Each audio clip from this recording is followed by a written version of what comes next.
प्रसंग चल रहा है।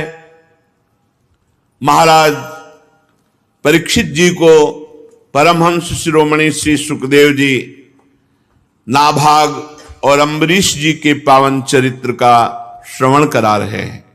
अपने लोग भी श्रवण करें। बहुत महामहिम पावन चरित्र है, जिसके श्रवण मात्र से प्रेम लक्षणा भक्ति सुदृढ़ होती है। परीक्षित मनुपुत्र नभग का पुत्र था नाभाग। ये दीर्घ काल ब्रह्मचर्य का पालन करके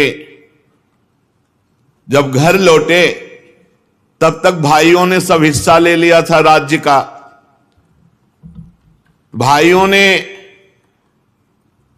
नाभाग जी से कहा कि तुम्हारे हिस्से में तो संपत्ति कोई बची नहीं, पिताजी ने हम सबको बांट दिया क्योंकि तुम ब्रह्मचर्य धारण कर जंगलवास करते थे, तो अब संपत्ति रूप में केवल पिता है तुम्हारे पास। उन्होंने अपने भाइयों से पूछा कि पिता की सेवा के लिए कुछ हिस्सा? उन्होंने कहा वो तो हम सब लोगों ने आपस में बांट लिया है। नाभाग जी अपने पिता के पास जाकर कहा, पिताजी मेरे बड़े भाइयों ने हिस्से में मेरे को आपको दिया है। पिता ने कहा, बेटा उनकी बात मत मानो।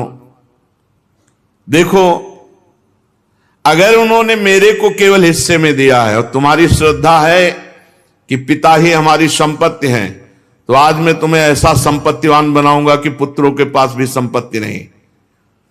ये आंगिरस गोत्र के ब्राह्मण बहुत बड़ा यज्ञ कर रहे हैं और तुम मेरे विद्वान पुत्र हो। ये जे भी छठा दिन आता है तो ये पूर्व प्रारब्ध के अनुसार भूल कर बैठते हैं और यज्ञ पूर्ण रह जाती है।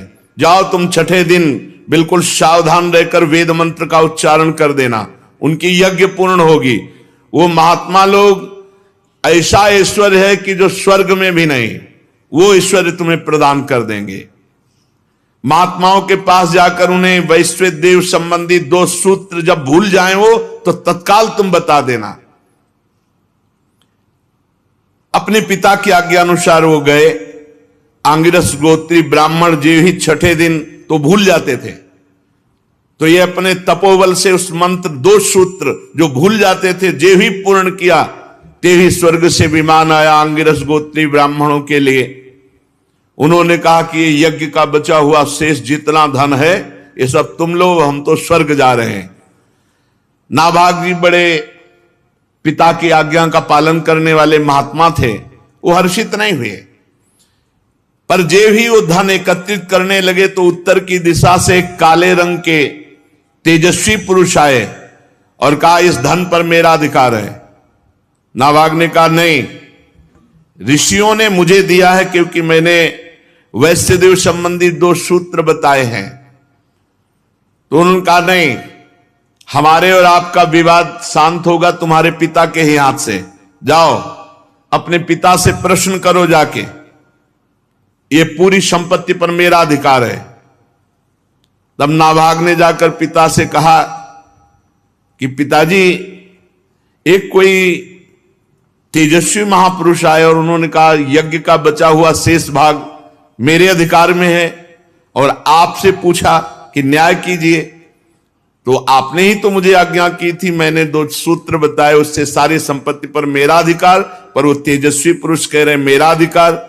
तो पिता ने कहा, हां बेटा, एक बार दक्ष प्रजापति के यज्ञ में ऋषि लोगों ने निश्चय किया था कि यज्ञ भूमि में जो कुछ बच रहेगा वो सब भगवान शंकर का हिस्सा है, इसलिए वो धन तो महादेव जी का ही है। भूल हो गई, जाओ उनके चरणों में प्रणाम करो और कहो कि तुम्हारा ही हिस्सा है। नाभाग ने जाकर के रुद्र भगवान को प्रणाम किया और कहा, प्रभु यज्ञ भूमि की सभी वस्तुएं आपकी हैं, ऐसे मेरे पिता ने आज्ञा करी, मेरा अपराध क्षमा कीजिए। मैं आपसे सर झुकाकर प्रणाम करके अपने अपराध की क्षमा याचना मांगता हूं। भगवान रुद्र ने कहा, तुम्हारे पिता ने धर्म के अनुकूल निर्णय दिया और तुमने बिल्कुल सत्य आकर मुझसे कहा। तुम वेदों का अर्थ तो पहले से जानते हो, जाओ तुम्हें सनातन ब्रह्म तत्व का बोध हो जाए। ये भारी संपत्ति, जाओ तुम्हें सनातन ब्रह्म तत्व का बोध हो जाए, और यज्ञ से बचा हुआ मेरा ये जो अंश है ये भी मैं तुम्हें देता हूं, इसे स्वीकार करो। इतना कहकर देवादिदेव भगवान शंकर अंतर ध्यान हो गए। भाइयों ने चतुरता की थी, कोई भी संपत्ति नहीं दी थी, तुम्हारे हिस्से में पिता है। उन्होंने धर्म पूर्वक पिता को स्वीकार किया तो भगवान शंकर का साक्षात्कार, ब्रह्म तत्व का बोध और अखंड संपत्ति प्राप्त हो गई। जो अपने माता पिता की सेवा का तिरस्कार पूर्वक, अनादर पूर्वक त्याग कर देते हैं वो दुर्गति को प्राप्त होते, चाहे जितना संपत्ति ले लो। और जो केवल माता पिता की सेवा की तरफ बुद्धि रखते हैं तो उनका लोक परलोक सब बन जाता है। आज जो समाज में वयोवृद्ध माता पिता का तिरस्कार करते हैं, उन्हें होश में रहना चाहिए। ये शरीर चंद दिनों के लिए है, इससे परमार्थ कर लो, अध्यात्म कमा लो। अगर बूढ़े माता पिता को आपने अपशब्द कहे, मारवा पीटा, तिरस्कार किया तो नरक में भी ठौर नहीं मिलती ऐसे पापियों को। इसलिए बहुत सावधान रहना चाहिए। माता पिता प्रसन्न हो जाए तो भगवान का साक्षात्कार हो जाए। आज महाराष्ट्र में भगवान जो खड़े आपको दर्शन देते हैं विट्ठल भगवान के रूप में, अपने माता पिता का अनन्य भक्त श्री पुंडरीक जी महाराज, उन्हीं के कृपा प्रसाद से भगवान आज सबको दर्शन देते हैं। माता पिता भगवान का स्वरूप हैं। जो प्रातःकालीन एकाग्रचित से इस आख्यान का स्मरण करेगा उसकी विपत्तियां नष्ट हो जाएंगी। नाभाग के पुत्र वे महान भक्त अम्बरीश जी महाराज, अद्वितीय भक्त, ये भगवान के बड़े प्रेमी एवं उदार धर्मात्मा महान पुरुष थे। ब्रह्म शाप कभी नहीं रोका जा सकता और वो अम्बरीश का बाल बांका भी नहीं कर सका। राजा परीक्षित ने पूछा, भगवान मैं परम ज्ञानी राजर्षि अम्बरीश का पावन चरित्र सुनना चाहता हूं। ब्राह्मण ने क्रोधित होकर उन्हें शाप दे दिया। जो ब्रह्म शाप टाला नहीं जा सकता वो भी उनका कुछ नहीं बिगाड़ सका। ये बड़े आश्चर्य की बात है। श्री सुखदेव जी ने कहा, अम्बरीशो महाभागः सप्तद्वीपवती महीम अव्ययाम च श्रियम लब्ध्वा विभवम चातुलम भुवि मेनेति दुर्लभम पुंसाम सर्वम तत्स्वप्न संस्तुतम विद्वान विभव निर्वाणम तमो विशति यत्पुमान वासुदेवे भगवती तद्भक्तेषु च साधुषु प्राप्तो भावम परम विश्वम येनेदम लोष्टवत् स्मृतम। श्री सुखदेव जी ने कहा, परीक्षित, अम्बरीश जी बड़े महान भाग्यवान भक्त थे। वैसे तो संपत्ति सातों द्वीपों की अचल संपत्ति, एक क्षत्र सम्राट, अतुलनीय ऐश्वर्य ये प्राप्त था। यद्यपि ये साधारण मनुष्यों के लिए अत्यंत दुर्लभ है, फिर भी अम्बरीश जी इसे स्वप्न तुल्य समझते थे। कोई महत्ता नहीं थी चक्रवर्ती सम्राट पद का या सप्तद्वीप महिमंडल अधिपति का, कोई महत्व नहीं, स्वप्न तुल्य समझते थे।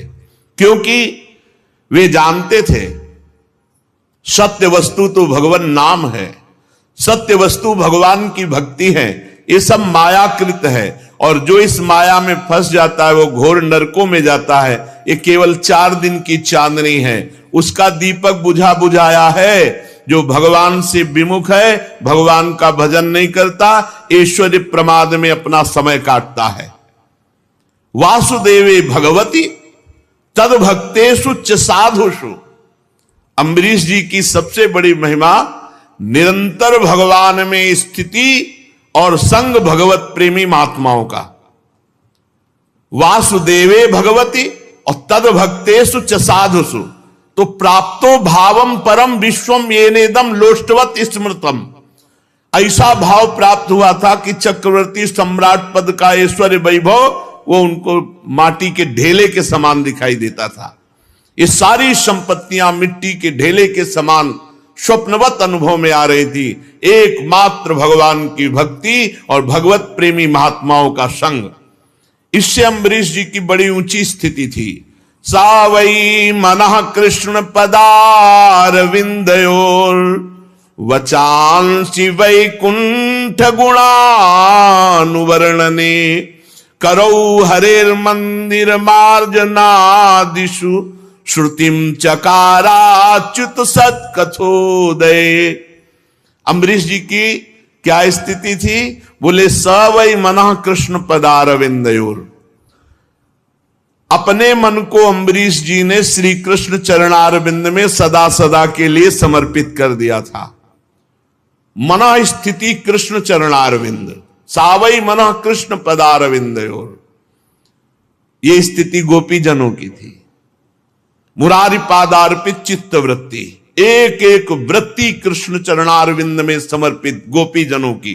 ऐसे ही सावई मना कृष्ण पदारविंदयोर, भगवान श्री कृष्ण चंद्रजू के सांवले चरणारविंद में मन को डुबो दिया, वही सदा सदा के लिए मन विराजमान है। सावई मनः कृष्ण पदारविंदयोर। और वचांसि वैकुंठ गुणानुवर्णने, ये नियम था अम्बरीश जी का, मौन नहीं तो वाणी से बिल्कुल कुछ अन्य वार्ता नहीं, भगवद वार्ता के सिवा। वाणी मौन और बोले तो भगवत वचांसि वैकुंठ गुणानुवर्णने, भगवान की चर्चा, भगवान नाम कीर्तन, भगवत महिमा, भगवत रूप महिमा, लीला धाम गुण, इन्हीं की चर्चा, अन्यथा मौन।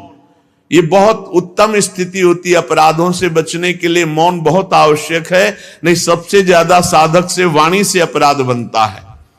मन जहां इष्ट देव के चरणारविंद, वाणी मौन, या तो भगवत चर्चा नहीं तो शांत। इसलिए हरिवंश महाप्रभु ने स्फुट वाणी में आखिरी दोहे में कहा, रसना कटो जो अन रटो, निरखी अन फुटो नयन, श्रवण फुटो जो अन सुनो श्री राधा जसबैन। जबान हमारी कट जाए अगर श्री जी की चर्चा के सिवा हम और जगह बोले, नेत्र हमारे फूट जाएं यदि हम प्रिया प्रीतम के सिवा और कुछ देखना चाहें, कान हमारे फूट जाएं यदि हम प्रिया प्रीतम की वार्ता के सिवा और कुछ सुनना चाहें। बोलना, देखना, सुनना, ये साधना में बहुत अधिकार रखते हैं। यदि ये अन्य बोलना, अन्य देखना, अन्य सुनना, तो फिर भक्ति का रंग नहीं आएगा। वचांसि वैकुंठ गुणानुवर्णने, वाणी से भगवत चर्चा, और करौ हरेर मंदिर मार्जनादिश, ये बहुत बड़ी बात है। यहां अपने ठाकुर के मंदिर में पोछा लगाने में शर्म लगती है। ठाकुर जी को प्रसन्न करने के लिए काम वाले की जरूरत नहीं, आपके हाथ है। चक्रवर्ती सम्राट हैं, कितने दास दासियां होंगे विचार करो, लेकिन करौ हरेर मंदिर मार्जनादिशु, अपने हाथ से ठाकुर जी के पात्रों को धोना, अपने हाथ से ठाकुर जी के महल में पोछा लगाना, सोहनी लगाना, ये आचार्य स्वयं आकांक्षा करते हैं कि मुझे श्री जी की कुंज की सोहनी लगाने वाली बन जाऊं या सोहनी बन जाऊं। अपने हाथ से, बहुत सौभाग्य है जो अपने हाथ से ठाकुर सेवा करते हैं। इसका कोई ज्यादा महत्व नहीं कि मंदिर बनवा दिया, पुजारी रख दिया, आप मौज मस्ती विषयों में ले रहे हैं और रुपया हर महीने दे तो ठाकुर जी आपको लाख गुना बढ़ाकर दे देंगे। लेकिन वो भक्ति या प्रीति या ठाकुर जी के दासत्व की बातें नहीं है, ये बातें नहीं। करौ हरेर मंदिर मार्जनादिश, स्वयं अपने हाथ से ठाकुर जी के महल में सोहनी लगाना, ठाकुर जी के मंदिर में पोछा लगाना, स्वयं ठाकुर जी के पार्षद जो पात्र हैं उनका मार्जन करना, ये अम्बरीश जी करते थे। इसी के कारण उनको पता नहीं था, पर सुदर्शन चक्र सदैव सुरक्षा में रहता था। चक्रवर्ती सम्राट होकर अपने हाथों से दास्ता प्रभु की करते थे। श्रुतिम चकाराच्युत सत्कथोदय, अपने कानों को भगवान श्री कृष्ण की मंगलमयी कथा के श्रवण में लगा रखे। सुनेंगे तो भगवत चर्चा सुनेंगे, नहीं तो एकांतवास, किसी से कोई वार्ता नहीं। अन्य वार्ता प्रपंच का त्याग, तभी सुदृढ़ भक्ति होती है। मुकुंद लिंगालय दर्शने दृशौ तदभृत्य गात्र स्पर्शेंग संगमम, घ्राणम च तत्पाद सरोज सौरभे श्रीमत्तुलस्या रसनाम तदर्पिते। आंखों से सिर्फ भगवान के श्री विग्रह के दर्शन या संत दर्शन, नेत्र संभाल के रखे, सहसा किसी को न देखे। अम्बरीश जी ऐसे मुकुंद लिंगालय दर्शने दृशौ, नेत्रों से भगवान के मंदिर में विराजमान श्री विग्रह खूब छक के दर्शन करो, या भगवत प्रेमी महात्मा, ये भगवान का मंदिर है साक्षात, उनके दर्शन करो, और नहीं नेत्रों को बचा के रखो। असंग भावना की पुष्टता के लिए तदभृत्य गात्र स्पर्शेंग संगमम, केवल भगवान के भक्तों का ही स्पर्श, अन्यथा नहीं। तिनको प्रश्न कीजिए तजिधु तुमको पास, जिनको प्रिया प्रीतम से मतलब नहीं, भगवत आराधना से मतलब नहीं, ऐसे का स्पर्श ना हो जाए। उसमें परमाणु होते जो भगवत विमुखता प्रकट करते। इसीलिए अम्बरीश जी तदभृत्य गात्र स्पर्शेंग संगमम, भगवत प्रेमी महात्माओं का स्पर्श, अन्यथा असंग, किसी का स्पर्श नहीं। घ्राणम च तत्पाद सरोज सौरभे श्रीमत तुलस्या रसनाम तदर्पिते। अगर हमें सुगंध लेनी है तो प्रभु का प्रसादी इत्र होगा, तो या श्री चरणों में चढ़ी हुई तुलसी या प्रभु के पुष्पमाला, उसी को घ्राणेंद्री में, अन्यथा घ्राणेंद्री पतिव्रता की तरह केवल प्रसादी, अमनिया कभी नहीं। और रसना प्रभु को अर्पित किए हुए नैवेद्य का, प्रसाद का। और प्रसाद में कभी बुद्धि, पदार्थ बुद्धि ना आने पावे, अन्न बुद्धि ना आने पावे कि अरे आज तो एकादशी है, आज तो प्रसाद, ये अन्न है, आज अन्न हो गया तो कल प्रसाद हो जाएगा क्या? और जब प्रसाद है तो सिर्फ प्रसाद है। ये बड़े बड़े संत भगवान पधारे थे अभी 2-3 दिन के अंतराय में, उन्होंने एक प्रश्न रखा कि प्रसाद में चर्बी वाला घी लगाया गया था, हम लोग तो सब भ्रष्ट हो गए, तो हमारी शुद्धि कैसे होगी? तो हृदय से जो बात आई कि अगर प्रसाद पाया है तो अशुद्धि हो ही नहीं सकती, और अगर प्रसाद नहीं पाया तो फिर लड्डू पाया तो शुद्धि करो जाके। अगर प्रसाद शब्द है तो प्रसाद कभी अपवित्र नहीं होता। जब हमारे प्रभु ने पा लिया और हम प्रसाद भोगता है तो हम भ्रष्ट कैसे हो सकते हैं? प्रसाद कभी भ्रष्ट नहीं करता है, प्रसाद सिर्फ प्रसाद होता है, उसमें न अन्न बुद्धि, न पदार्थ बुद्धि, न जहर मिला दिया जाए तो भी क्या फर्क पड़ेगा? प्रसाद बुद्धि। मीरा जी को केवल एक शब्द कान में पड़ा, गिरधर का प्रसाद, पी गई हलाल विष, और बताया गया कि ये विष है मत पियो, उन्होंने कहा नहीं ये प्रसाद है। प्रसाद शब्द जहां लग गया वो सब पूर्ण हो गया, वहां कहीं अपवित्रता नहीं। प्रसाद के बाद ये शुद्धि करना तो भगवान के प्रसाद का अपमान है। पीछे भगवान जाने, जब भगवान की दृष्टि से होकर आ गया तो हमारे लिए वो महान पवित्र प्रसाद है। तो कह रहे हैं रसेंद्री में सिर्फ भगवत प्रसाद। और पादौ हरे क्षेत्र पदानुसर्पणे शिरोहसी केश पदाभिवंदने कामं च दासे न तु काम काम्यया यथोत्तम श्लोक जनाश्रयारति। अम्बरीश जी अपने पैरों से भगवान के दर्शन करने की यात्रा, परिक्रमा, भगवान के धाम क्षेत्रों की यात्रा, इससे भक्ति पुष्ट होती है, हमारा जीवन पवित्र होता है। और सिर से भगवान के चरण कमलों में साष्टांग दंडवत प्रणाम, भगवान के चरणों में सिर से साष्टांग दंडवत प्रणाम। राजा अम्बरीश जी ने माला, चंदन आदि भोग सामग्री ये सब त्याग दिया था, भगवान की सेवा में समर्पित। स्वयं भोक्ता नहीं, भोक्ता भगवान, स्वयं प्रसादी। ये सब करते थे किस लिए? बोले भगवत प्रेम के लिए। कामम च दासे न तु काम काम्यया यथोत्तम श्लोक जनाश्रयारति। जो भगवान के प्रेमी भक्तों में प्रेम रहता है वही प्रेम प्राप्त करने के लिए अम्बरीश जी ऐसी दिनचर्या करते थे। उन्होंने सारे कर्म भगवान श्री कृष्ण के चरणों में, इंद्रियातीत भगवान के प्रति सर्वात्मा सर्वस्वरूप समझ करके अपने जीवन को, अपने राज्य को, अपने सर्वस्व को भगवान को समर्पित कर दिया था और भगवत भक्तों की आज्ञा के अनुसार राज्य पालन करते थे।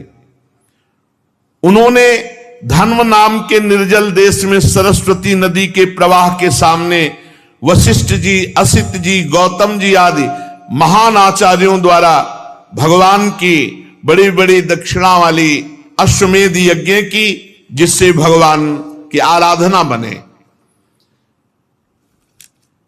यज्ञ में देवताओं के साथ जब सदस्य और ऋत्विज बैठ जाते तब उनकी पलकें नहीं पड़ती। सुंदर वस्त्र, वैसा ही भगवान के भक्त अम्बरीश जी का सुंदर रूप देवताओं के समान दिखाई देते थे। उनकी प्रजा महात्माओं के द्वारा गाए हुए भगवान के उत्तम चरित्र श्रवण करने में समय लगाती और गान करने में। अम्बरीश जी का आदेश था पूरे राज्य में रोज प्रातः से सायं तक भगवान की सेवा होगी, नाम कीर्तन होगा, भगवत चर्चा होगी और जिसको जो आवश्यकता हो राज खजाने से ले जाए।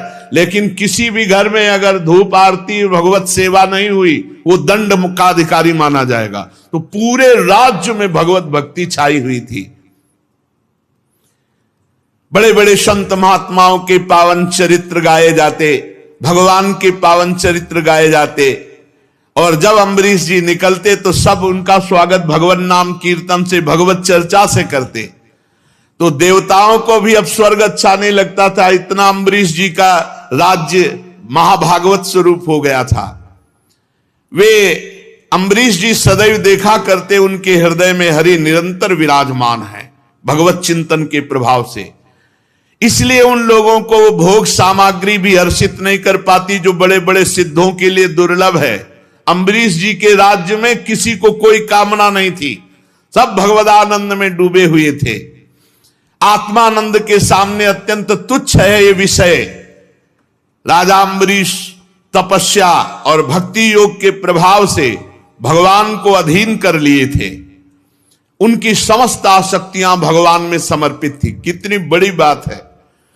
घर, स्त्री, पुत्र, भाई, बंधु, बड़े बड़े हाथी, रथ, घोड़े, पैदल, चतुरंगिणी सेना, अक्षय रत्न, आभूषण, आयुध, समस्त वस्तुओं की जो कभी समाप्त ना होने वाली थी, सब के सब अम्बरीश जी के हृदय में कोई प्रभाव नहीं डाल पाए, कोई प्रभाव नहीं डाल पाए। एकमात्र श्री भगवान उनकी अनन्य प्रेममयी भक्ति से प्रसन्न होकर भगवान के नित्य पार्षद सुदर्शन चक्र सदैव गुप्त रूप से रहा करते थे अम्बरीश जी के पास, जो विरोधियों को भयभीत करने वाले और भगवत भक्तों की रक्षा करने वाले हैं।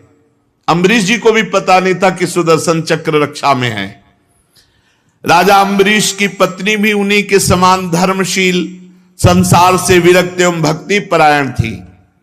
एक बार उन्होंने अपनी पत्नी के साथ भगवान श्री कृष्ण की आराधना करने के लिए 1 वर्ष तक द्वादशी प्रधान एकादशी व्रत करने का नियम ग्रहण किया। व्रत की समाप्ति होने पर कार्तिक महीने में उन्होंने 3 रात का उपवास किया और एक दिन यमुना जी में स्नान करके मधुवन में भगवान श्री कृष्ण की पूजा की। उन्होंने महाभिषेक की विधि से सब प्रकार की सामग्री और संपत्ति द्वारा भगवान का अभिषेक किया। हृदय से तन्मय होकर वस्त्र, आभूषण, चंदन, माला, अर्घ आदि के द्वारा भगवान श्री कृष्ण की पूजा की। यद्यपि महाभाग्यवान ब्राह्मणों को इस पूजा की कोई आवश्यकता नहीं थी, स्वयं ही उनकी सारी कामनाएं अम्बरीश जी पूर्ण किए हुए थे, तथापि राजा अम्बरीश ने बड़े भक्ति भाव से उनका पूजन किया और ब्राह्मणों को स्वादिष्ट अत्यंत गुणकारी भोजन कराया और 60 करोड़ गौवें दान की। 60 करोड़ गौवें, और हर गौ के सींग पे स्वर्ण, खुर पे चांदी मढ़े हुए सुंदर सुंदर वस्त्र उन्हें उड़ा दिए गए थे। गौवें बड़ी सुशील, छोटी अवस्था की, देखने में सुंदर, बछड़े वाली, खूब दूध देने वाली, ऐसी 60 करोड़ गौवें ब्राह्मणों को दान की और साथ में दुहने की सामग्री और दुहने वाले सेवक दिए। जब ब्राह्मण कृतकृत्य हो गए तब राजा ने उनसे आज्ञा लेकर व्रत का पारण करने की तैयारी की। जे भी वो पारण करने के लिए आए उसी समय साप और वरदान देने में समर्थ दुर्वासा जी वहां आए अतिथि के रूप में। राजा अम्बरीश ने देखा कि दुर्वासा जी पधारे तो खड़े हो गए, आसन दिया, बैठाया और अतिथि रूप में उनकी पूजा की, चरणों में प्रणाम किया और कहा, महाराज अभी अभी पारण का समय है, चलो भोजन प्रसाद पालो। दुर्वासा जी ने अम्बरीश की प्रार्थना स्वीकार कर ली और कहा, अभी मैं यमुना जी जा रहा हूं, अपना नित्य कर्म करके आऊंगा, फिर प्रसाद पाऊंगा। दुर्वासा जी ने ऐसा कहकर यमुना के जल में स्नान करने के लिए प्रवेश हुए। अब वो ध्यानस्थ भगवान का ध्यान नहीं कर रहे, अम्बरीश जी का ध्यान कर रहे कि कब ये त्रुटि करे हम इनको दंड दें। इधर द्वादशी केवल घड़ी भर शेष रह गई थी। धर्मज्ञ अम्बरीश जी ने धर्म संकट में पड़कर ब्रह्म ऋषियों से परामर्श किया। उन्होंने कहा, ब्राह्मण देवताओं, ब्राह्मण को बिना भोजन कराए स्वयं खा लेना, निमंत्रण दे देने पर उसको पवाओ नहीं हो, पालो तो महान पाप लगता है, और द्वादशी रहते पारण न करना यह भी दोष है। इसलिए इस समय जैसा करने में मेरी भलाई हो, मुझे पाप न लगे, ऐसा काम करना चाहिए, आप लोग हमें आदेश कीजिए। तब ब्रह्म ऋषियों ने विचार करके कहा कि श्रुतियों में ऐसा कहा गया है कि भगवान का चरणामृत पी लेना, ये पारायण भी हो जाएगा और अतिथि का अपमान भी नहीं होगा, इसलिए आप भगवान के चरणामृत से पारायण कर लीजिए। ऐसा निश्चय करके मन ही मन भगवान का चिंतन करते हुए राजर्षि अम्बरीश जी ने भगवान का चरणोदक पान किया। और दुर्वासा जी उधर ध्यान में देख ही रहे थे कि कोई हरकत ऐसी करें जो हम इनको दंड दें। बात यह थी कि भगवान की सभा में एक सत्र में यह हुआ कि इस समय त्रिभुवन में सबसे महान भक्त कौन है, तो अम्बरीश जी की चर्चा हुई। वहां दुर्वासा जी भी बैठे थे। अभी महाराज वलकल की लंगोटी लगाते हैं, दूब का रस पीते हैं, उनकी तो बात आई नहीं। तो उनका चक्रवर्ती सम्राट राजा अम्बरीश ऐसा कैसा महान भक्त हो सकता है जो हम ऋषियों से भी आगे बढ़ गया, तो वही देखने के लिए, परीक्षा के लिए आए थे। जे ही देखा कि वो चरणामृत पान के सोई आ गए। वो तो अंतर ध्यान शक्ति संपन्न महात्मा है। आगे बढ़कर के राजा अम्बरीश जी ने हाथ जोड़ा, अभिनंदन किया, बस नाराज हो गए महाराज दुर्वासा जी और कहने लगे, पारायण कर लिया? तो कहा महाराज, क्रोध से थर थर कांपने लगे, भौं चढ़ गई, मुंह विकट हो गया और हाथ जोड़े अम्बरीश जी खड़े, कोई भय नहीं क्योंकि भगवान के आश्रित है। हाथ जोड़कर खड़े अम्बरीश जी से डांट कर कहा, देखो तो सही ये कितना क्रूर है, ये धन के मद में मतवाला राजा देखो कितना बड़ा अपराध कर दिया, मुझ ऋषि को निमंत्रण दिया और बिना पवाए पारण कर लिया। भगवान की भक्ति तो छू नहीं गई, कहा जा रहा था ये महान भगत है। दुर्वासा जी तो दुर्वासा, आज इसने धर्म का उल्लंघन करके बड़ा अन्याय किया। देखो तो मैं इसका अतिथि होकर आया और इसने अतिथि सत्कार करने के लिए मुझे निमंत्रण भी दिया और मुझे बिना खिलाए इसने खा लिया। अच्छा, तो आज तक इसे अभी कभी किसी ऋषि से पाला नहीं पड़ा होगा। आज मैं इसे दिखाता हूं कि ब्रह्म ऋषि का अपमान करने का फल क्या होता है। और कहते कहते वो क्रोध में भर गए और अपनी एक जटा उखाड़ी और भूमि पर पटक दी। भयंकर कृत्या उत्पन्न हुई, मानो पूरे देश का नाश कर देगी। वो प्रलय काल की आग के समान दहक रही थी। अपने सामने अम्बरीश जी ने देखा कि भयंकर कृत्या वो राजा पर टूट पड़ी, अम्बरीश जी पर। उसके चलने के पैरों की धमक से पृथ्वी कांप रही थी। अम्बरीश जी मुस्कुराहट के सिवा और कुछ नहीं, केवल मुस्कुरा रहे हैं सर झुकाए हुए कि अब जोई प्यारो करे सोई मोई भावे। हमारी तरफ से कोई त्रुटि नहीं, अगर प्रभु ऐसा दंड विधान किए होंगे तो निश्चित हो जाएगा। एक पग भी नहीं डरे ना हटे और कृत्या भयंकर आगे बढ़ती आ रही थी। ज्यों के त्यों खड़े थे, और किसी को पता नहीं था कि परम पुरुष परमात्मा का दिव्य सुदर्शन चक्र अम्बरीश जी की रक्षा में है। ज्यों ही क्रोध से भवक्ति हुई, वो कृत्या आगे बढ़ी, सुदर्शन चक्र जी ने जलाकर राख कर दिया कृत्या को भस्म कर दिया। अब जब दुर्वासा जी ने देखा कि मेरे तपस्या से प्रकट हुई कृत्या तो भस्म हो गई, और सुदर्शन चक्र जी ने दुर्वासा जी की तरफ मुख किया। अब भागे दुर्वासा जी प्राण बचाने के लिए, क्योंकि अब सुदर्शन चक्र कोई साधारण अस्त्र तो है नहीं कि दुर्वासा जी रोक देंगे, तो भगवान श्री हरि का दिव्यास्त्र है। ऊंची ऊंची लपटे दावानल के समान, और दुर्वासा जी आगे, धीरे धीरे सुदर्शन चक्र जी, क्योंकि ताप भर देना मारना नहीं है। भागे भगवान के सुदर्शन चक्र के ताप से बचने के लिए। जब दुर्वासा जी ने देखा कि चक्र तो मेरा पीछा नहीं छोड़ रहा, तो मन के वेग से दौड़ने लगे। सुमेर पर्वत की गुफा में प्रवेश किया, वहां भी सुदर्शन चक्र। दुर्वासा जी जहां जा सकते वहां सुदर्शन चक्र क्यों नहीं जा सकता? तो जहां जहां दुर्वासा जी वहां सुदर्शन चक्र। दिशा, आकाश, पृथ्वी, अतल वितल के लोक, समुद्र, लोकपाल, सब जगह गए, जहां जहां गए सुदर्शन चक्र पीछा नहीं छोड़ा। जब उन्हें कहीं भी कोई रक्षक नहीं मिला, तब तो डर गए, थक गए थे भाग भाग के। अब अपना त्राण पाने के लिए वो ब्रह्मा जी के पास ब्रह्मलोक में गए और कहा, प्रभु मेरी रक्षा करो भगवान के सुदर्शन चक्र से। ब्रह्मा जी ने कहा, मेरी सामर्थ्य नहीं। जब मेरी 2 परार्ध की आयु समाप्त होगी तो काल स्वरूप भगवान इस पूरी सृष्टि लीला को समेट लेंगे और इस जगत को जलाना चाहेंगे। उस समय भ्रूभंग मात्र में हमारा ब्रह्मलोक भी भस्म हो जाएगा। हमारी सामर्थ्य नहीं, ये सुदर्शन चक्र रुक जाए, मेरी सामर्थ्य नहीं। हम तो शरणागत हैं भगवान के।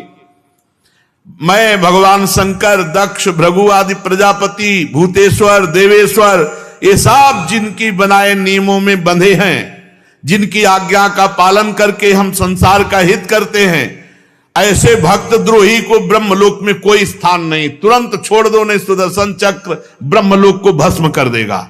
भक्त द्रोही के लिए ब्रह्मलोक में कोई स्थान नहीं, तुरंत छोड़ दो। जब ब्रह्मा जी ने ऐसा 2 टूक का उत्तर दे दिया, दुर्वासा जी भागे कि जिन्होंने मुझे प्रकट किया है वो भगवान शंकर हमारी रक्षा कर सकते हैं। कैलाश निवासी भगवान शंकर की शरण में गए। देवादिदेव महादेव जी ने कहा, दुर्वासा, जिन अनंत परमेश्वर में ब्रह्मा जैसे जीव और उनके उपाधिभूत कोश इस ब्रह्मांड के समान ही अनेकों ब्रह्मांड समय पर पैदा होते हैं और समय आने पर फिर उनका पता भी नहीं चलता, जिनमें हमारे जैसे हजारों चक्कर काटते रहते हैं, उन प्रभु के संबंध में हम कुछ भी करने की सामर्थ्य नहीं रखते। मैं, सनत कुमार, नारद, भगवान ब्रह्मा, कपिल देव, अपांतरतम, देवल, धर्म, आसुरी, मरीच आदि ये दूसरे सिद्धेश्वर, हम सब भगवान की माया को नहीं जान सकते। उनकी माया के घेरे के अंतर में है, और ये सुदर्शन चक्र विश्वेश्वर भगवान का अस्त्र है। हम लोगों की सामर्थ्य नहीं कि इसे रोक सके। तुम इसी समय कैलाश से बाहर हो जाओ। जहां जाते हैं भक्त द्रोही को कहीं भी ठौर नहीं। भगवान महादेव जी ने तुरंत कहा, तुम कैलाश छोड़ दो। अब वहां से निराश होकर दुर्वासा जी भागे। एक ही स्थान बचा भगवान वैकुंठनाथ का। वैकुंठ पहुंचे, वहां लक्ष्मीपति भगवान श्री हरि विराजमान थे। दुर्वासा जी सुदर्शन जी के आग से जल रहे थे। वे कांपते हुए भगवान की शरण में गिर पड़े और उन्होंने कहा, हे अच्युत, हे अनंत, आपका एक व्रत है, कोई कैसा भी हो आपकी शरण में आ जाए, आप रक्षा करते हैं, इसलिए मैं आपकी शरण में हूं, आप अपने सुदर्शन चक्र से बचा लो। हे जीवन दाता, मैं अपराधी हूं, मेरी रक्षा कीजिए। आपका परम प्रभाव ना जानने के कारण मैंने आपके भक्त का अपराध किया, प्रभु आप मुझे बचा लीजिए। हमने तो सुना है आपका नाम उच्चारण कर ले तो जीव नरक से मुक्त हो जाता है, फिर हम आपकी शरण में, आप सुदर्शन चक्र से मुझे बचा लीजिए। भगवान ने सीधा उत्तर दिया, अहम भक्त पराधीनो हृष्टतंत्र इव द्विज साधुभिर्ग्रस्त हृदयो भक्तैर्भक्त जन प्रिय नाहमात्मानमासा से मद्भक्त साधुभिर्विना श्रियं चात्यंत किं ब्रह्मन् येषां गतिरहं परा। भगवान ने कहा, दुर्वासा जी मैं स्वतंत्र नहीं हूं, मैं सर्वथा भक्त के अधीन हूं। ये सुदर्शन चक्र मेरे कहने से नहीं रुकेगा। मुझ में तनिक भी स्वतंत्रता नहीं है। मेरे सीधे साधे सरल भक्तों ने मेरे हृदय को अपने हाथ में कर रखा है। भक्तजन मुझसे प्यार करते और मैं उनसे। भक्त मेरा हृदय, मैं उनका हृदय हूं। एकमात्र उनका आश्रय मैं हूं। इसलिए अपने साधु स्वभाव भक्तों को छोड़कर मैं ना तो अपने आप को चाहता हूं और ना अपनी अर्धांगिनी विनाश रहित लक्ष्मी को भी उतना प्यार करता हूं जितना प्यार भक्तों को करता हूं। ये दारागार पुत्राप्तान प्राणान वित्तमिमं परम हित्वा माम शरणम याता कथम तास्त्यक्तुमुत्सहे। दुर्वासा, जिन भक्तों ने स्त्री पुत्र घर गुरुजन प्राण धन इहलोक परलोक सब कुछ छोड़कर मेरी केवल शरण लिए, उसे मैं छोड़ने का संकल्प भी कैसे कर सकता हूं। मैं निर्बद्ध हृदयाः साधवः समदर्शनाः वशीकुर्वन्ति मां भक्त्या सती स्त्रिया सत्पतिम यथा।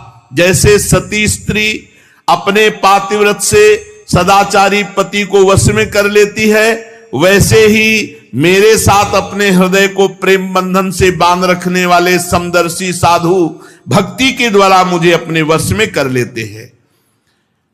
साधवो हृदय मह्यम साधु नाम हृदयम त्वहम मदन्यत्ते न जानन्ति नाहम तेभ्यो मनागपि। आहा, ये अनन्य प्रेमी जो साधु जन है ये मेरे हृदय है और उन भक्तों का हृदय मैं हूं। मेरे सिवा वो सालोक के सारूप आदि मुक्तियां नहीं चाहते, फिर अन्य वस्तुओं की तो बात ही क्या। दुर्वासा जी, वो मेरे सिवा अन्य किसी को नहीं जानते तो मैं उनके सिवा अन्य किसी को नहीं जानता। सुनिए, आप मेरी शरण में आए हो, दुहाई दी कि आपकी शरण में आने पर रक्षा होती तो मैं उपायम कथयिष्यामि तव विप्र शृणुष्व तत्। मैं तुम्हें उपाय बताता हूं, जाओ अम्बरीश जी के पैर पकड़ लो, बच जाओगे। अगर अम्बरीश जी के चरण नहीं पकड़ोगे तो विश्व ब्रह्मांड में कहीं भाग के जाओ, ये सुदर्शन चक्र तुम्हें चैन नहीं लेने देगा, तुम्हारा अमंगल हो जाएगा। अगर अमंगल से बचना है तो अम्बरीश जी के चरण पकड़ो। देखो, भगवान सर्व सामर्थ्यशाली हैं, लेकिन भक्त द्रोह को कहीं भी ना ब्रह्मा जी ने शरण दी, न महादेव जी ने और न स्वयं हरि ने। इसमें संदेह नहीं कि ब्रह्म ऋषियों की तपस्या और विद्या परम कल्याण का साधन है, परंतु यदि उद्दंड हो जाए, अन्यायी हो जाए तो उल्टा फल देने वाली होती। इस समय तुमने उद्दंडता की, एक महान भागवत को कृत्या प्रकट करके धमकाने और मारने की चेष्टा की। जाओ, नाभाग नंदन परम भाग्यशाली राजा अम्बरीश जी के चरणों में पड़ जाओ और वो क्षमा कर दें, तभी आपको शांति मिलेगी, दूसरा कोई उपाय नहीं। परीक्षित, जब भगवान ने इस प्रकार आज्ञा दी तो सुदर्शन चक्र की ज्वाला से जलते हुए दुर्वासा जी दौड़ते हुए अम्बरीश जी के पास आए और अत्यंत दुखी होकर साष्टांग लौट गए चरणों में, अम्बरीश जी के चरणों में। दुर्वासा जी की चेष्टा देख करके अम्बरीश जी महाभागवत हैं, वो बड़ी लज्जा से युक्त हुए और भगवान के सुदर्शन चक्र की स्तुति करने लगे। उस समय उनका हृदय दयावश अत्यंत पीड़ित हो रहा था।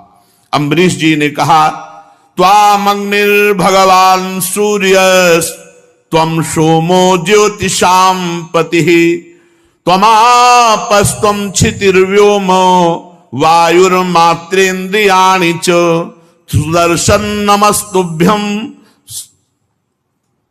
सहस्राराच्युत प्रिय सर्वास्त्र घातिनो विप्राय स्वस्ति भूया इडस्पते। प्रभु सुदर्शन, आपको नमस्कार है। आप अग्नि स्वरूप हैं, आप परम समर्थ सूर्य स्वरूप हैं, समस्त नक्षत्र मंडल के अधिपति चंद्रमा के भी आप स्वरूप हैं, जल पृथ्वी आकाश वायु पंच तन्मात्रा संपूर्ण इंद्रियों के रूप भी आप हैं। भगवान के प्यारे हजार चक्र वाले सुदर्शन देव, मैं आपको नमस्कार करता हूं। किसी भी शस्त्र अस्त्र की सामर्थ्य नहीं कि आपको रोक सके। हमारी प्रार्थना है कि आप इन ब्रह्म ऋषि की रक्षा कीजिए। आप ही धर्म मधुर एवं सत्यवाणी हैं। आप ही समस्त यज्ञों के अधिपति स्वयं यज्ञ हैं। आप समस्त लोकों के रक्षक सर्वलोक स्वरूप हैं। आप परम पुरुष परमात्मा के श्रेष्ठ तेज हैं। हे सुदर्शन चक्र, आप समस्त धर्मों की मर्यादा के रक्षक हैं। अधर्म का आचरण करने वाले असुरों को भस्म करने के लिए आप साक्षात अग्नि हैं। आप ही तीनों लोकों के रक्षक एवं विशुद्ध तेजों में हैं। आपकी गति मन के वेग के समान है। आपके कर्म अद्भुत है। हे सुदर्शन चक्र, मैं आपकी स्तुति करता हूं, आपको नमस्कार करता हूं। विश्व के रक्षक, आप रणभूमि में जब अपना रूप धारण करते हैं तो किसी की सामर्थ्य नहीं कि आपकी टक्कर ले सके। गदाधारी भगवान ने दुष्टों के विनाश के लिए आपको नियुक्त किया है। इसलिए आप कृपा करें, हमारे कुल के भाग्योदय के लिए दुर्वासा जी का कल्याण कीजिए। आपका बड़ा अनुग्रह होगा। आज तक मैंने जो भी दान किया है, ये बोलना बहुत बड़ी बात है। अम्बरीश जैसे महाभागवत ही बोल सकते हैं। आज तक मैंने जो भी दान किया है, जो भी यज्ञ किया है, जो भी धर्म का पालन किया है, यदि हमारे वंश के लोग सदैव ब्राह्मणों की आराधना करते रहे हैं, आज तक जो भजन किया है, उसका प्रकाश हो, वो सब दुर्वासा को मिले और दुर्वासा जी की जलन शांत हो जाए। बहुत बड़ी बात कह दी, बहुत बड़ी बात कह दी। जीवन भर का भजन, जीवन भर का धर्म पालन, जीवन भर की तपस्या साधना सब दुर्वासा जी को दे दी। दुर्वासा जी की जलन मिट जाए। यदि मैंने समस्त प्राणियों में श्री भगवान को देखा है और भगवान मुझ पर प्रसन्न है, तो सुदर्शन जी शांत हो जाएं और दुर्वासा की जलन मिट जाए। इतना कहना ही था कि भगवान के सुदर्शन चक्र शांत हो गए, क्योंकि भजन का प्रभाव। दुर्वासा जी ने देखा सुदर्शन जी अंतर्धान हो गए, जलन मिट गई, चित्त स्वस्थ हो गया। तब उन्होंने कहा, ओहो, आज मैंने महिमा देख ली। अहो अनंत दासा नाम महत्वम दृष्ट मध्य में। भला जो कृत्या प्रकट कर रहे मारने को, उनके लिए पूरे जीवन का भजन दे देना, ये केवल भगवान के दासों में होता है। ये उदार हृदय केवल भगवान के भक्तों में होता है। वो खुद कह रहे, अहो अनंत दासा नाम महत्वम दृष्ट मध्य में कृतागशोपि यद राजन मंगलानि समीह से। अहो धन्य है, आज मैंने भगवान के प्रेमी भक्त का महत्व देखा। मैंने अपराध किया, मैंने मारना चाहा, फिर भी वो मेरे लिए सब मंगल कामना कर दिए कि आज तक जो यज्ञ किया, दान किया, धर्म पालन किया, भगवान की आराधना की, भजन की, वो सब दुर्वासा जी को देता हूं, जिससे उनका हृदय शीतल हो जाए, सुदर्शन चक्र शांत हो जाए। अहो अनंत दासानाम महत्वम दृष्ट मध्य में। आज महिमा देखी भगवान के भक्त की। जिन्होंने भक्तवत्सल भगवान श्री हरि के चरण कमलों को दृढ़ प्रेम भाव से पकड़ लिया है, ऐसा कार्य भगवान का भक्त ही कर सकता है, दूसरा नहीं। जिन्होंने भगवान के चरण कमलों को प्रेम भाव से पकड़ लिया, इतनी उदारता तो केवल भगवान के भक्तों में होती है। जिनका हृदय उदार है, वे महात्मा भला किस वस्तु का परित्याग नहीं कर सकते।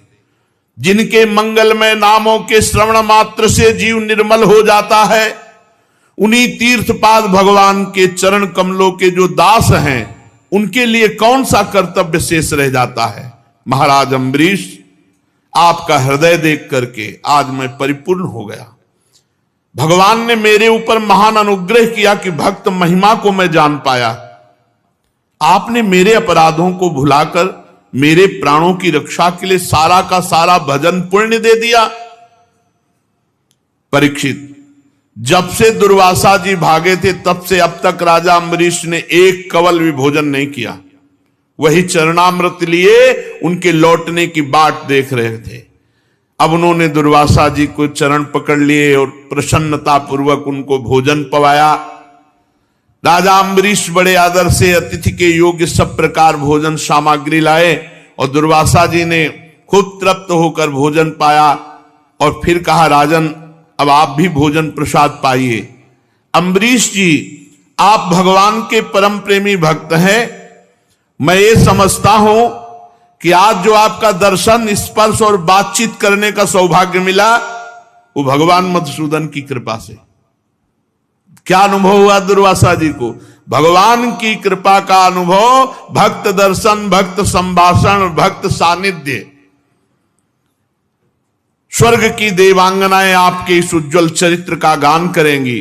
पृथ्वी पर भी आपकी परम पुण्यमयी कीर्ति का संकीर्तन होता रहेगा।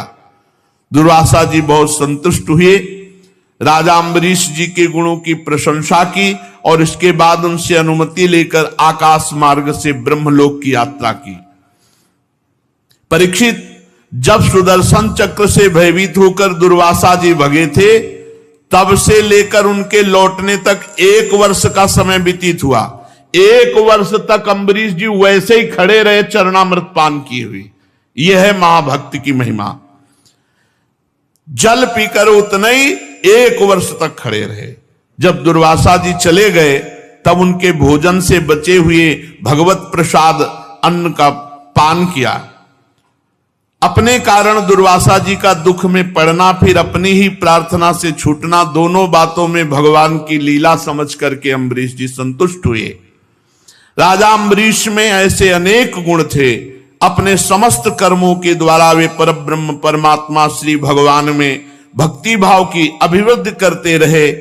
उस भक्ति के प्रभाव से उन्होंने ब्रह्मलोक तक के समस्त भोगों को नरकों के समान समझा। तदनंतर राजा अम्बरीश जी ने अपने ही समान भक्त पुत्रों पर राज्य का भार छोड़ दिया और स्वयं एकांत वन में जाकर भगवान की परम भक्ति में डूबे और इस संसार के प्रवाह से मुक्त हो गए। परीक्षित, ये महाराज अम्बरीश का परम पावन आख्यान है। जो इसका कीर्तन करेगा और स्मरण करेगा, श्रवण करेगा, वो निश्चित भगवान की कृपा से भगवान के परम धाम को प्राप्त होगा। भगवान की भक्ति से युक्त होकर परम धाम को प्राप्त होगा। शेष चर्चा आगे। श्री राधा वल्लभ लाल की।